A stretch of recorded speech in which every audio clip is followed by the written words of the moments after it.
Le père Jean Varret est français. Aujourd'hui, à la messe dominicale, il y a un séminariste japonais. Il y a un enfant de chœur péruvien, un autre philippin.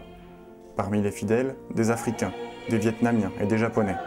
Bref, la paroisse dont le père Varret a la charge au Japon accueille largement. La particularité actuelle, c'est surtout le fait de l'arrivée de beaucoup d'étrangers qui fait qu'on a une paroisse, une communauté multiraciale, comme on dit, multiculturelle, internationale.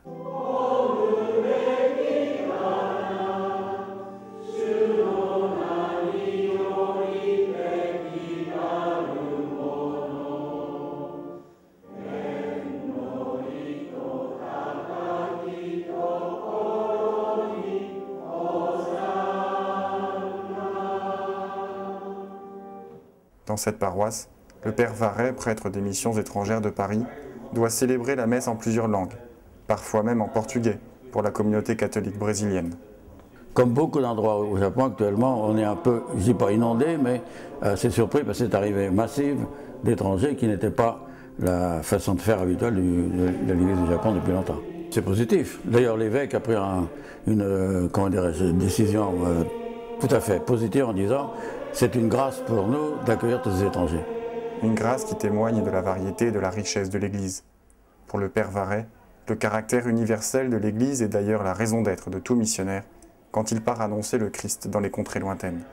C'est la rencontre d'autres cultures, évidemment basée sur une conviction personnelle qu'on est porteur du message de Jésus-Christ, qui est un message universel. Donc au fond, la vie missionnaire, c'est une expression de l'universalité de notre existence et l'universalité de l'Église aussi.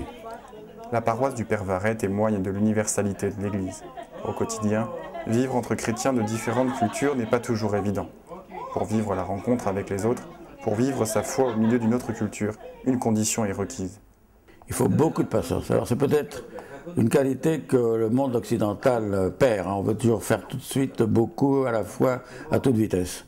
Alors il faut prendre du temps, avoir de la patience, renouveler ces exercices, ces pratiques, ne pas s'arrêter d'apprendre, quel que soit l'âge qu'on a. Apprendre, découvrir, rechercher en permanence. Voilà l'aventure de la foi missionnaire.